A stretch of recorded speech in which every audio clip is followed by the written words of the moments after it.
Warahmatullahi wabarakatuh. Pada kesempatan kali ini kita akan mempelajari tentang apa yang dimaksud dengan bentangan atau jaring-jaring kemasan.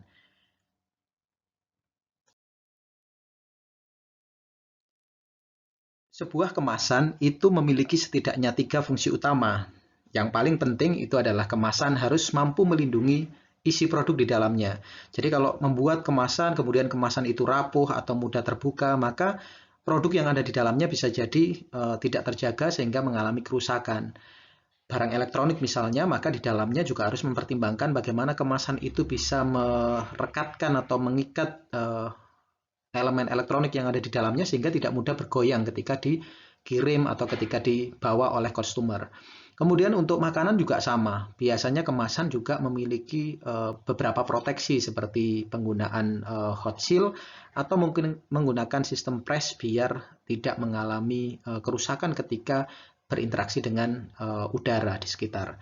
Nah, kemudian kemasan juga wajib untuk memberikan informasi tentang produk, di mana di sana ada nama produk, ada brand, kemudian ada komposisi, ada neto, ada best before, halal yang dipersyaratkan, dan yang paling utama berikutnya adalah menjadi penarik perhatian, bahwa kemasan itu juga harus bisa menjadi sebuah emphasis atau sebuah point of interest yang menyebabkan konsumen itu mau membeli atau setidaknya mau melihat mendekati kemasan tersebut. Nah, pada kesempatan kali ini kita akan membahas terkait dengan fungsi yang pertama dari kemasan, yaitu untuk melindungi produk yang ada di dalamnya. Sehingga kata kunci yang muncul dari situ adalah bahwa struktur kemasan harus kuat, harus kokoh, dan harus presisi. Sehingga ketika nanti dibentuk, kemasan itu menjadi benar-benar berfungsi untuk melindungi produk yang ada di dalamnya. Untuk membentuk sebuah kemasan secara fisik, tentu saja kita harus mempelajari yang namanya jejaring atau kerangka atau bentangan atau jaring-jaring. Ada banyak sekali istilah yang digunakan untuk kemasan itu, di mana di sini saya menggunakan istilah bentangan atau jejaring atau jaring-jaring kemasan. Nah, bentangan kemasannya itu harus benar terlebih dahulu, strukturnya harus benar-benar paham sehingga nanti ketika dibuat kemasan itu tidak hanya indah dilihat, tapi dia juga menjadi struktur yang kokoh, struktur yang benar. Bahkan ketika struktur itu bentuknya kotak seperti ini, pada materi ini kita hanya membahas kemasan yang bentuknya kotak. Nah, kotak itu nanti ketika ditata pun dia juga presisi ya. Bahkan ketika ditata di rak itu juga tidak mudah jatuh atau bisa berdampingan dengan kemasan-kemasan lain dengan baik. Nah, ini yang harus jadi inti atau hal yang harus dipikirkan dalam membentuk jejaring kemasan. Nah, apabila Anda lihat di layar ini, kita memiliki bentuk 2 dimensi awalnya ya. Bentangannya bentuknya awalnya 2 dimensi di atas kertas, kemudian dicetak di atas media bisa kertas. Kertasnya juga bisa bervariasi, Anda bisa memilih berbagai macam jenis kertas. Tentu saja adalah kertas yang memiliki ketebalan yang tepat, bukan kertas yang terlalu lembek, tapi juga bukan kertas yang terlalu tebal, karena terlalu tebal pun juga selain itu nanti menjadi berat, juga dari segi efektivitas printing dan biaya. Jadi kemasan itu harus mempertimbangkan begitu banyak hal, begitu banyak aspek, yang mana pada kesempatan kali ini aspek struktur kemasan atau struktur pembentukan kemasan atau bentangannya itu yang harus kita perhatikan. Nah, apabila struktur itu benar, struktur kemasan dalam 2 dimensional ketika Anda mendesain baik menggunakan AI, Corel, atau mungkin software apapun. Nah, apabila itu sudah benar, maka kita bisa mewujudkannya menjadi 3 dimensi. Menjadi kotak yang asli, dan kotak itu strukturnya akan menjadi bagus, akan menjadi kuat apabila struktur 2 dimensinya itu sudah benar. Nah, oleh karena itu, kita saat ini harus mempelajari kira-kira elemen-elemen apa yang ada di struktur bentangan kemasan tersebut. Secara umum, bentuk atau struktur kerangka atau bentangan dari kemasan kotak itu adalah seperti yang ada di layar, di mana kita memiliki beberapa panel. Panel pertama adalah front panel. Front panel itu adalah panel yang berada tepat di apa itu namanya ya, di depan seorang pembeli gitu ya. Jadi di sini adalah front panel.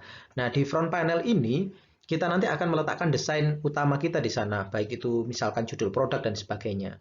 Nah, ciri khas front panel adalah dia tidak memiliki top panel di atasnya. Jadi atasnya ini bersih ini. Ini di sini sangat bersih. tidak ada bagian atas. Sementara biasanya di bagian bawah ada yang namanya bottom panel. Nah, panel bawah ini biasanya nyambung sama front panel. Atau kadang-kadang ada juga yang diletakkan di bagian sini. Nah, itu tidak ada masalah. Anda bisa meletakkan di bagian back panel, bagian bawahnya, atau di front panel. Tapi yang jelas peletakan di front panel, bagian bottom panel ini akan menjadi struktur Anda menjadi lebih kuat. Nah, selanjutnya kita juga memiliki yang namanya back panel. Back panel ini bagian belakang. Kita juga memiliki sisi kanan. Ya, ini di sisi kanan. Dan ini adalah sisi kiri. Nah, sisi kanan dan sisi kiri ini biasanya juga bisa digunakan untuk menampilkan elemen-elemen seperti informasi, komposisi, cara pakai, kemudian identitas produk, dan sebagainya. Nah, selain itu kita juga akan memiliki yang namanya dash flap ya. Dash flap itu ada di sini. Dash flap itu ada 4 biasanya. Nah, dash flap ini gunanya untuk membentuk kemasan itu menjadi lebih kuat saat ditutup. Selain itu dia juga menjadikan bagian kanan dan bagian kiri dari kemasan itu tertutup rapat. Selain itu juga dia juga bisa menjadikan struktur kemasan itu menjadi kuat. Nah, ini yang nanti harus dihitung secara spesifik ya. Bagaimana membentuk dash flap ini, bagaimana bisa kita mendapatkan struktur miringnya seperti ini bagaimana kita mendapatkan ukurannya, nanti akan ada hitungan sendiri. Nah, sementara itu di top panel itu biasanya bisa ditambahkan identitas produk juga. Ada juga yang namanya tuck-in flap. Tuck-in flap itu adalah sebuah flap, itu artinya adalah sesuatu yang sifatnya bisa bergerak berdasarkan sendi, sistem sendi. Jadi kalau Anda punya kemasan di atas ini ya, ini seperti ini bisa ditekuk. Nah, ini bisa lurus, bisa ditekuk. Nah, tekukan ini disebut sebagai flap. Nah, flap ini gunanya nanti untuk mengaitkan dengan bagian depan seperti ini. Nah, terakhir dalam struktur kemasan itu ada yang namanya glue area. Di bagian sini glue area. Nah, glue area ini digunakan untuk membentuk kemasan, ditempel, sehingga glue area ini nanti akan menempel di bagian sini. Nah, ketika menempel, itu nanti secara otomatis dia akan membentuk struktur kemasan berbasis kotak. Nah, apabila Anda perhatikan, di bagian bawah itu ada yang namanya cutting line, bleed area, crease line, glue area, perforation, dan sebagainya. Nah, garis putus-putus itu biasanya disebut sebagai perforation. Tapi dalam kasus ini belum ada ya. Adanya glue area. Kemudian crease line itu digunakan untuk tekukan. Biasanya mesin potong itu ada pisau yang tajam, itu gunanya untuk die cut atau disebut sebagai cutting line atau die cut ya. Ada juga mesin yang tumpul. Nah, tumpul ini digunakan untuk membuat tekukan, disebut sebagai crease line. Sementara area desain itu harus didesain ke luar, nanti akan dijelaskan pada presentasi selanjutnya. Nah, itu disebut sebagai bleed area. Bleed area itu areanya dibuat meluber ke depan, sehingga ketika dipotong, desainnya itu tidak meninggalkan warna putih. Nah, ini adalah struktur basic dari sebuah kemasan. Dari sini kita bisa mengetahui bahwa kemasan itu ada panjangnya. Panjangnya itu berarti adalah ini ya, ini panjang. Kemudian ada lebarnya, lebarnya itu berarti di sini. Dan ada istilah di dalam kemasan itu ada istilah tinggi ya, atau depth, height atau depth. Nah, tergantung referensi mana yang Anda baca. Jadi ada panjang, tinggi, dan lebar. Nah, ini semuanya akan membentuk kemasan berbentuk kotak. Nah, secara detail saya akan mencoba menjelaskan bagian-bagian dari bentangan kemasan kotak ya secara mendetail. Tadi kita sudah mempelajari ada yang namanya panjang, lebar, dan tinggi. Di sini ada yang namanya panjang dari front panel. Nah, kalau yang di mode ini front panelnya benar-benar bersih, tidak ada bottom panel. Bottom panelnya diletakkan di belakang di bagian rear panel. Ini juga tidak masalah. Nanti strukturnya bentuknya seperti ini ya ketika tiga dimensi. Nah, untuk front panel di bagian sini, ini ada front panel. Di sini kita memiliki yang namanya length. Length itu adalah panjangnya. Kemudian kita juga memiliki side panel, ada left dan right panel. Itu memiliki lebar, disebut sebagai lebar, itu berada di sini. Ya, ini disebut sebagai side panel. Bisa right side, bisa left side. Terus kemudian kita juga memiliki yang namanya ketinggian. Di sini diberi nama depth atau kedalaman. Nah, di sini kedalaman itu adalah seperti ini. Nah, ini adalah kedalamannya. Nah, lalu di bagian atas ini ada yang namanya tuck flap. Bagian atas top tuck flap. Itu bagian sini. Lalu ada juga yang namanya bottom closure dan bottom tag flap. Itu tag flapnya ada yang di sini, yang bagian bawah. Tadi juga disebutkan ada dash flap. Dash flap ada di sini, ada 4 setidaknya. Ini ada 4 di sini, 1, 2, 3, 4. Kemudian di situ ada panel belakang. Di sini tidak bisa dilihat karena panel belakang harus ada di sana. Dan ada glue flap. Glue ini akan menempel, nanti kemungkinan estimasinya akan menempel di sini. Nah, di sana ya, di bagian belakang. Nah, sebisa mungkin glue ini tidak mengganggu front panel. Jadi intinya itu kalau front panel itu terbebas dari yang namanya glue flap. Jadi glue flap ini tidak ada tempat untuk menempel, ini tidak menyentuh bagian depan. Sehingga bagian depan nanti secara visual desainnya itu menjadi lebih rapi dan tidak ada elemen garis potong yang ada di depannya. Nah, kemudian kita juga memiliki apa itu namanya, ketinggian dari dash flap ya. Ada rumusnya di sana. Ada T ditambah W dibagi 2. T itu adalah tag flap, jadi ini T. Ketinggian ini itu T. Kemudian W itu adalah closure panel. Closure panel itu ini, ya, segini. Ini dibagi 2, jadi ini ditambah atasnya, ditambah flapnya, kemudian dibagi 2, maka hasilnya menjadi dash flap. Nah, apabila saya close up, maka nanti akan kelihatan detailnya seperti ini ya. Jadi ketinggian dari closure panel sama tag flap ini Anda jumlahkan, kemudian Anda bagi menjadi 2. Maka biasanya kalau Anda beli kemasan box, kemudian kemasannya itu Anda bongkar, maka dash flap ini jarang sekali atau mungkin sedikit sekali yang tingginya itu sama persis dengan tingginya top closure panel. Jarang, pasti di bawahnya ada gap di sini, ada sedikit jarak di sini. Kemudian juga jarang juga yang setengahnya width, jadi cuma sedikit, cuma segini misalkan, itu jarang sekali. Karena apa? Hitung-hitungan ini sudah berdasarkan riset secara bertahun-tahun ya, dari awal kemasan itu digunakan. Kemudian para desainer kemasan itu sudah paham bagaimana cara membentuk struktur yang baik. Dan struktur yang baik itu hitung-hitungannya adalah tinggi dari tag flap ditambah tinggi dari closure panel, kemudian dibagi menjadi 2. Nah, maka kita nanti akan mendapatkan bentuk yang tingginya yang seperti ini. Kemudian di sana juga ada bentuk yang unik ya. Bentuk yang unik itu bentuknya kurang lebih seperti ini. Kemudian di sini ada miring. Kemudian miring ada tekuan seperti ini. Terus kemudian di sini masih ada jaraknya. Kalau Anda perhatikan di sini juga nanti gini. Ini masih ada jaraknya nanti. Jaraknya tidak langsung ini tidak langsung lurus ya dengan side panel, tapi dia geser sedikit ke sini. Nah, apa alasannya di sini ada geser nih? Ada geser, ada ya kurang lebih itu sekitar 0,5 mm lah ya, setengah mili. Nah, apa gunanya kegeseran itu? Geseran itu gunanya adalah untuk ketebalan kertas. Jadi kertas itu yang digunakan atau media yang digunakan untuk kemasan itu memiliki ketebalan.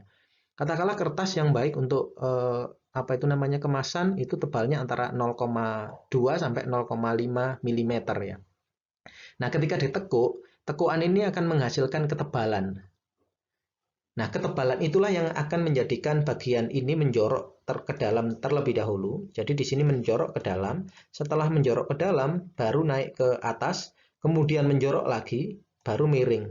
Nah, kemiringannya ini pada umumnya menggunakan sudut 15 derajat pada umumnya.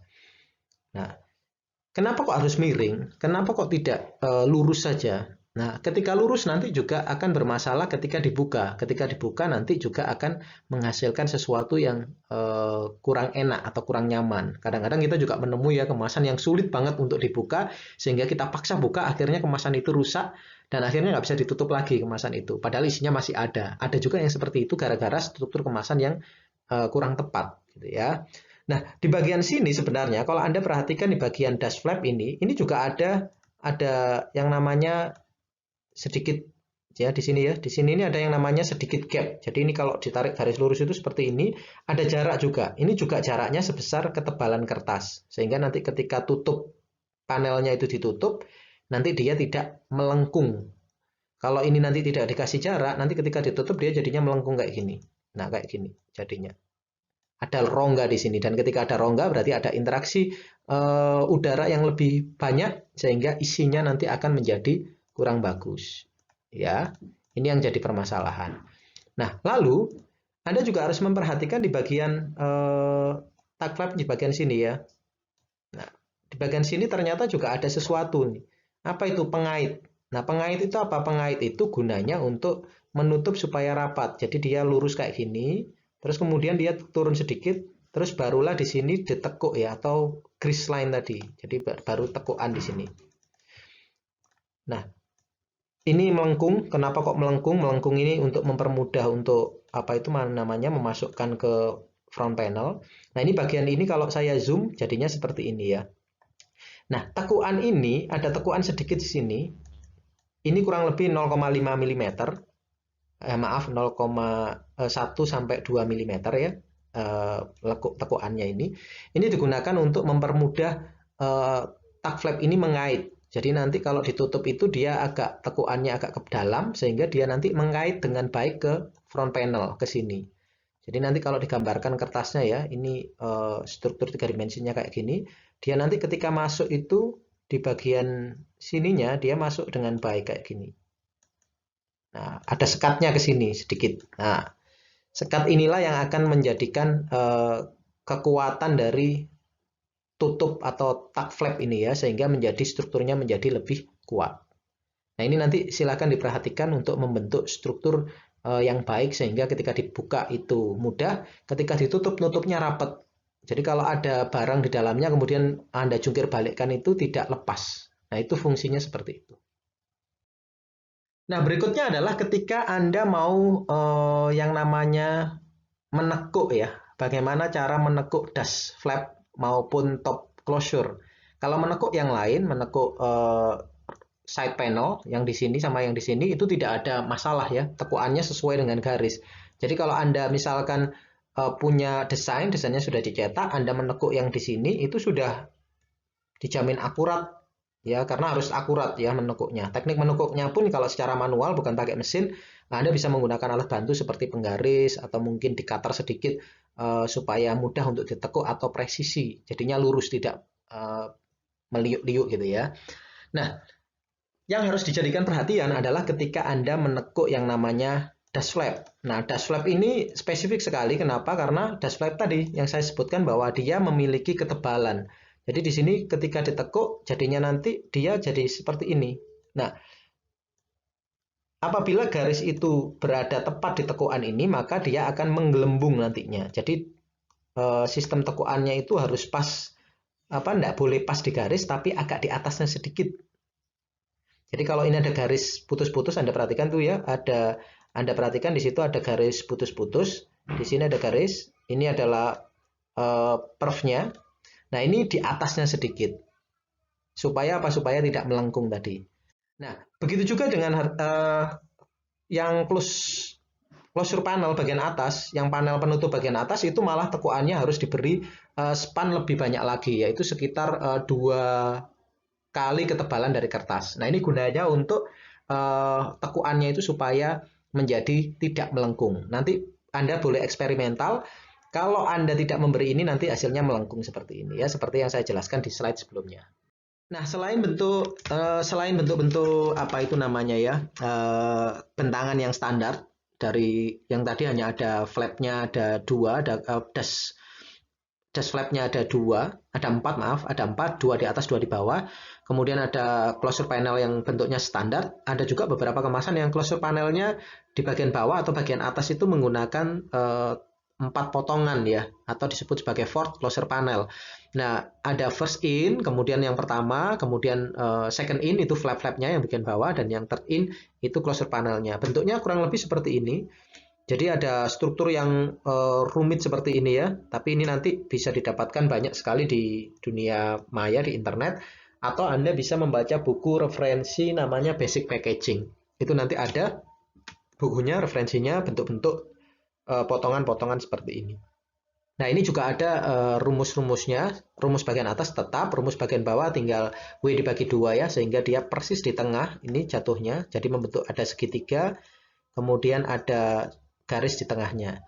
Nah, ini juga ada sistem kunci di mana tutup terakhir, yaitu tutup ketiga, ini nanti akan mengunci kemasan ini sehingga kemasan ini menjadi lebih kuat. Biasanya untuk kemasan susu, kemudian kemasan kopi, itu yang agak berat-berat bawahnya seperti ini. Model tutupnya. Ini jauh lebih kuat daripada closure yang seperti atasnya ini. Tapi lebih sulit untuk dibuka. Nah, ada juga yang tanpa lem sama sekali. Kalau Anda pergi ke rumah makan Padang, kemudian Anda berkatan gitu ya, ada memberi sedekah makanan ke tetangga-tetangga, itu kan biasanya menggunakan kemasan yang tanpa dilem, bisa ditekuk-tekuk seperti itu. Itu juga ada bentangan secara khusus. Ada juga yang rumusnya ya tadi ya, detailnya. Nah, ini 15 derajat nih kemiringannya. Kenapa kok tidak lebih? Kalau lebih itu nanti biasanya jadi strukturnya kurang bagus. 15 ini paling ideal. Kalau lurus itu nggak bagus karena kemungkinan ada miring ketika tangan atau mesin itu mengelem secara manual, kemungkinan besar ada miringnya. Tapi kalau terlalu tajam, katakanlah 45 derajat gitu ya, seperti ini, itu nanti juga kurang bagus. Jadi memang harus benar-benar estimasinya sekitar 15 derajat, seperti ini. Bagian macam-macamnya juga sama, bahkan di desk flap ini juga sama, 15 derajat ya di sebelah sini. Oke, kemudian ada juga kemasan yang bentuknya lebih kompleks. Ini bagian bawah tadi yang 4 kali masuk tadi, 4 kali gerak, tapi di sini ada pengaitnya.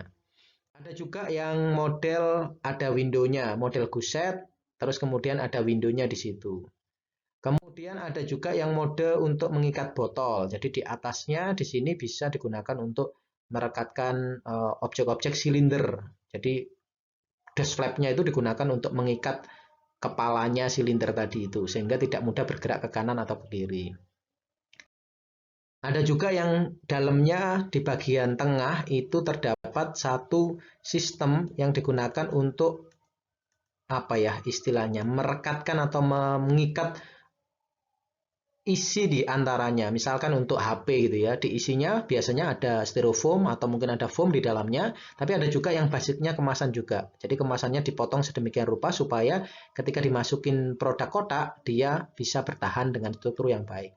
Nah, sementara di sini ada sistem apanya itu namanya pengaitnya ya, taknya, tapi bentuknya berbeda. Tapi selalu ada kait untuk memudahkan proses masuk dan untuk memudahkan proses keluar. Lalu ada guset yang ada pegangannya, Anda perhatikan bagian bawah juga sama. Kemudian ada seperti Happy Meal, hadiah ulang tahun itu juga sama, ada lem di sana. Kemudian nanti di bagian bawah juga ada lem, jadi ada dua bagian yang dilem. Kemudian ada juga yang segi 6, ya segi 6 itu berarti bentuknya atas sama bawahnya. Kemudian panel-panel di bawahnya itu ada beberapa. Front panelnya ada di sini, ini rear panel. Kemudian Anda bisa menambahkan informasi di beberapa tempat lainnya. Ini seperti Hello Panda dan sebagainya itu kemasannya menggunakan teknik segi 6. Kemudian ada yang segitiga untuk kemasan pizza misalnya, itu juga bisa. Nah, kemasan pizza itu juga bisa satu potongan, ada juga yang dua potongan. Nah, tergantung. Yang dua potongan seperti ini. Nah, dari sini seluruh kemasan atau bentangan kemasan, terutama kemasan box sudah saya jelaskan. Nanti Anda bisa membuat terlebih dahulu, latihan terlebih dahulu untuk membuat struktur kemasan yang kuat, struktur kemasan yang kokoh dan presisi. Nah, ketika sudah bisa nanti menjadikan struktur itu presisi, maka kita bisa ke tahapan selanjutnya yaitu membuat desain, menempelkan desain ke struktur atau bentangan kemasan yang sudah Anda buat. Demikian materi yang bisa saya sampaikan pada kesempatan kali ini. Terima kasih atas perhatiannya. Kita akan lanjutkan pada materi membuat kemasan kotak, bagaimana menampilkan desain yang menarik di atas bentangan kotak yang sudah kita buat sebelumnya. Terima kasih atas perhatiannya dan saya akhiri. Assalamualaikum warahmatullahi wabarakatuh.